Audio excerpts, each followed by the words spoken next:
It's Saturday, and welcome to another episode of PO Cubed, your chronological guide to Nintendo's handheld consoles. My name's DD Ash, and this week we're playing Kicks, SD Lupin Sansei, Kinko Yaburi Daisakuzen, Blodia, Daedalian Opus, and Dead Heat Scramble. Let's start the show.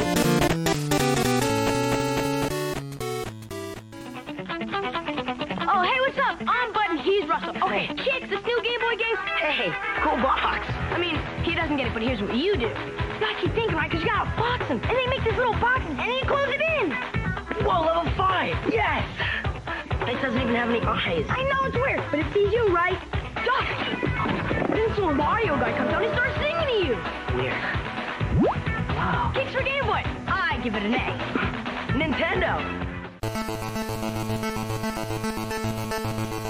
Kicks DMG-QX, developed by Minakuchi Engineering and published by Nintendo. Before genres were fully established, video games came in plenty of weird shapes and sizes.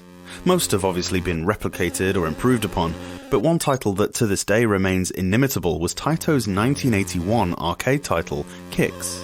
You have a field of play roughly the size of the screen, and a small kind of diamond thing that you can move around the outside of the grid, along the predetermined lines. The aim is to fill a certain percentage of the screen by drawing tracks across the playfield using this diamond. Trying to stop you doing this is the Kicks, a weird energy pulse that bounces around the field in whatever space there remains. You're only vulnerable to the Kicks while you're adventuring across the field. If it touches you or any part of the line you're drawing, you die. Get to the other side, and the area you've just drawn will fill in, and you can now use these new edges as tracks to start drawing from. I always imagine that when you're on the edges, you've completed a circuit of some kind and are grounded or electrically neutral, but when venturing out, there's a build-up of charge that attracts the Kicks to you, and the aim is not to annihilate by coming into contact. Indeed, the Kicks is kind of attracted to you. It doesn't just bounce around randomly. Hey, that's just the way my brain tries to make sense of this game. Anyway, there are two numbers at the top of the screen. The first is the percentage you need to beat the level, and the second is your current percentage. It's possible to exceed the aim, of course. This garners bigger bonuses, and Kicks is one of those classic arcade-style games where it's all about getting your initials on that high scoreboard. There are plenty of other ways to boost your score too. The bigger shape you try to pull off, the higher your score, although obviously there's a risk-reward consideration to be made. There are two ways to initiate movement as well. Press the A button in a direction and you'll draw a fast line, leaving a lightly shaded box behind. However, press B instead and you'll move much slower, but if you make it, you leave a darker box. These give you massive amounts of points, so take the risk if you're brave enough. Sometimes there are more than one Kicks on the screen, and if you can isolate them from each other, you get what's called a split Kicks bonus for the following level. There is a bonus time limit, and also, you're not completely safe on the tracks. You're safe from the Kicks, yes, but there are also sparks that trundle slowly around that look almost like a fuse burning down. These are death on contact as well. Now, it ain't a pretty game. It never was, but the Game Boy version looks totally Spartan and sounds pretty foul. The Kicks themselves are just a series of undulating straight lines in a sort of pulse shape, which can occasionally be hard to interpret.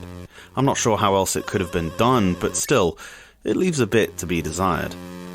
It wouldn't be an early Nintendo-published Game Boy game without some interludes featuring various mascots, including Mario wearing a sombrero, playing a guitar to a vulture on a cactus. Kicks is a unique title, and this is a decent version of it. It's a game I would consider proper old school. I know the Game Boy is now over 30 years old. I'm still trying to get my head around that. But Kicks is from a generation long before even that. Younger players might not get the appeal.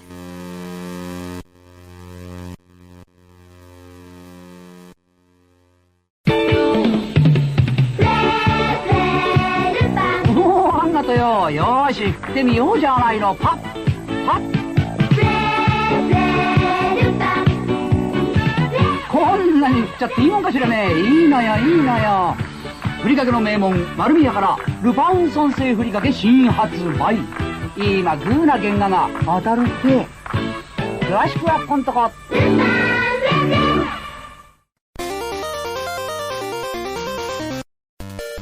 SD Lupin Sansei Kinko Yaburi Daisakuzen DMG-XRJ, developed by Nova Games and published by Banpresto. Imagine my dread seeing those two letters. With that horrific Gundam mess fresh in the memory, I approached this one with serious trepidation. Luckily, my fears were unwarranted, as SD Lupin Sansei is actually based off a completely different anime. Lupin III is a manga series based on the character Arsène Lupin III, the gentleman thief from Maurice Leblanc's series of novels. It has been described rather aptly as James Bond meets Charlie's Angels with Scooby-Doo sensibilities, and I couldn't be happier with the picture this paints. This was not the first game based on this intellectual property. There was an arcade cab released in 1980, as well as a Famicom title. I do enjoy the mammoth names that a lot of games were given in Japan, sometimes in 2 or 3 parts. Sometimes these long-winded Japanese titles translate into bizarre phrases unrelated to the game. Kinko Yaburi Daisakusen basically means safe-cracking operation, which is shockingly accurate. Sansei means the third as in Lupin III, and that's who you're playing as here. There are various floors on each level, and your job is to find a key that will open a safe. Do that, and you keep the millions of dollars stored inside.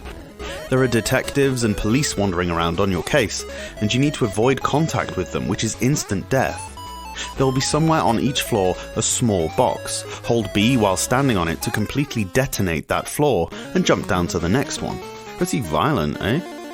Also, you can find cell phones which call a sharpshooter guy to come help you. He also walks around the level, shooting at your enemies for you.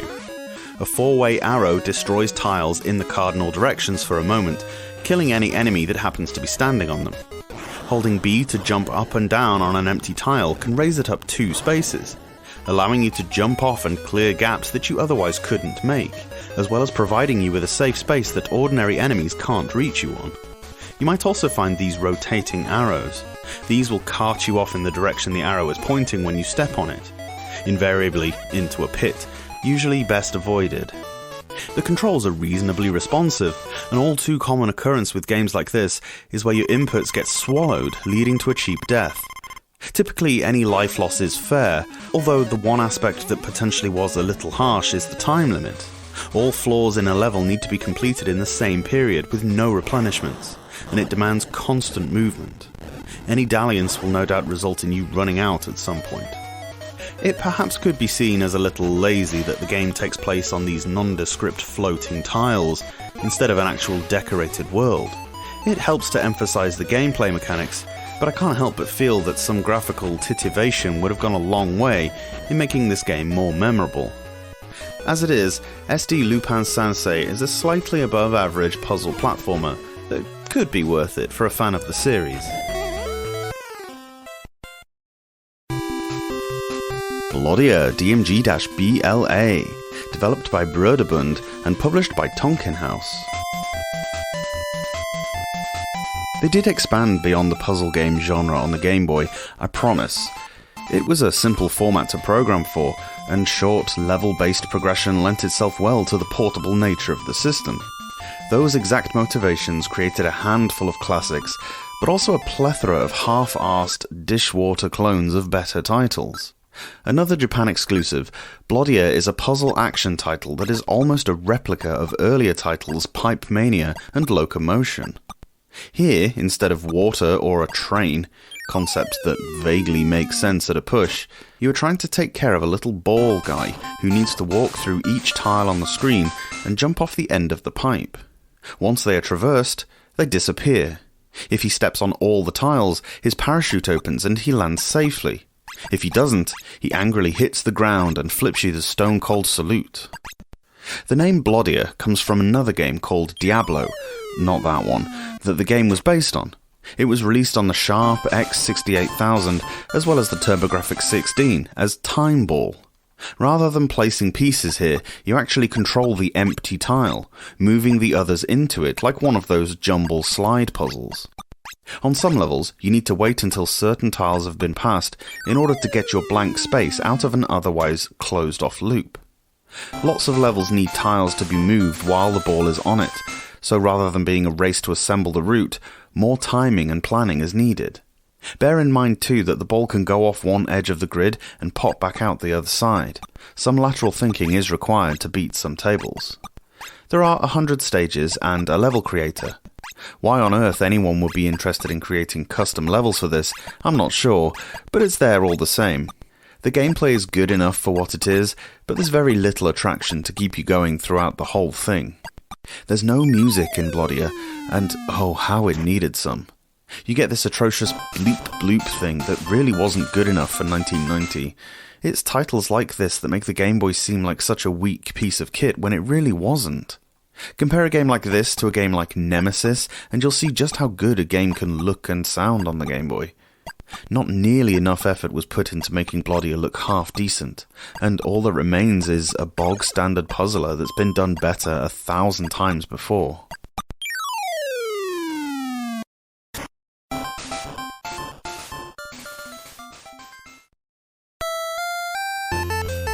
Daedalian Opus DMG-PU, developed and published by Vic Tokai. Well, dude, it's been radical. Later. I confess to never having read any opus accredited to Daedalus, but I fear if it was anything like the script in this game, it's been lost amidst the more poetic chronicles of Homer and Sophocles. Daedalus was, in fact, a sculptor of master renown in ancient Greece, as every Game Boy owning kid in Japan and North America knows, right? In a similar vein to early puzzle games like Cyraid, the box art isn't exactly representative of what the game involves. Here we have what appears to be an ancient Greek guy, complete with pillar and outline of Greece, looking at some bricks with a puzzled face. Alright, it's a puzzle game based on bricks, but there's no reference to ancient Greece anywhere in this game. The art from the Japanese version, Bouken Puzzle Road, is much more indicative of the gameplay, but for some reason the North American version had to be de-Japanesed. This was a not uncommon practice back then. To go back to Cyraid briefly, the Japanese box art looked exactly like what was in the game, 2 soldiers in a futuristic lab being attacked by monsters. The North American one had a shiny silver head, disembodied in space for some reason. You can forget international cliches when it comes to video game box art. Often it was less weird in Japan. I've mentioned the script in Daedalian Opus. The first incarnation of the game was in Japanese, meaning the English version was translated. This begs the question, if you knew you were going to force a Greek slant on the game, why would you voice the old man like a Bill and Ted tribute act? There's little to say about the game. You play as this little cartoon chap walking from island to island, stopping in a cave on each one, whereby he needs to rearrange 5 block shapes inside a frame to create a bridge leading to the next island.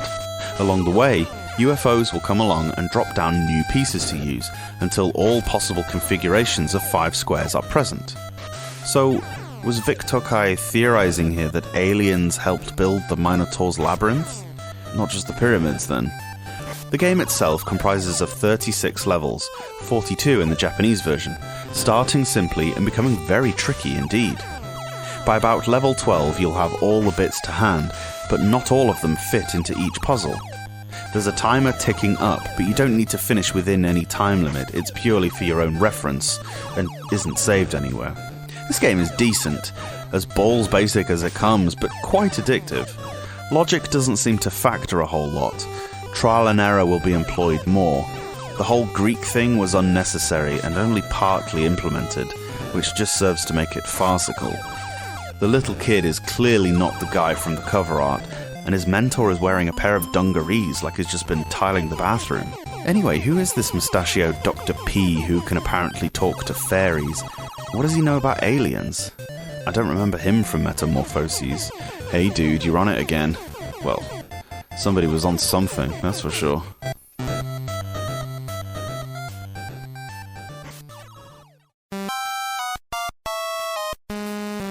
Dead Heat Scramble DMG-DH, developed by Copier System and published by Copier System in Japan and Electrobrain in North America. Copier systems didn't release a great number of titles on the Game Boy, and you could be excused for not being aware of the ones that they did.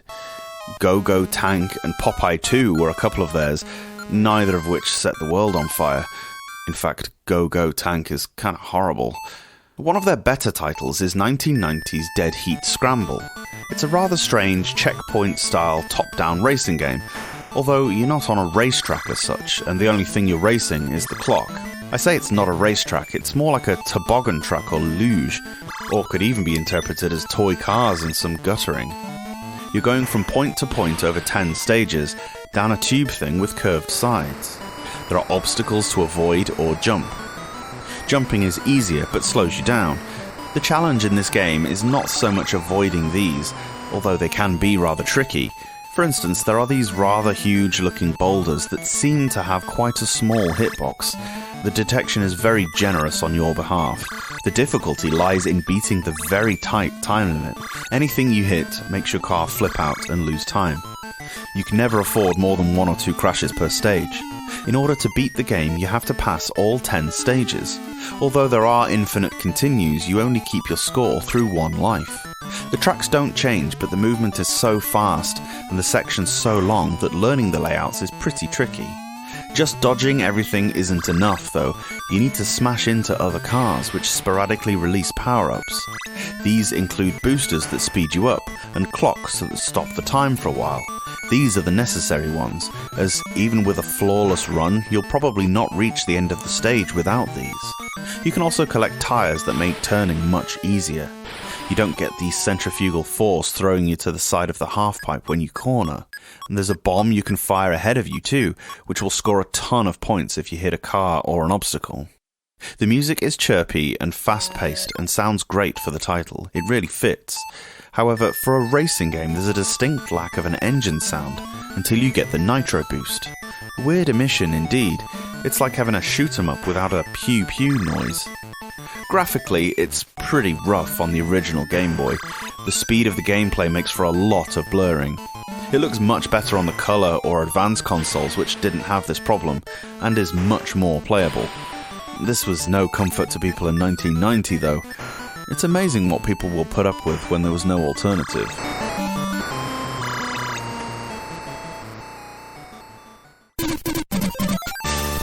Thanks for listening to the Portable Power Podcast.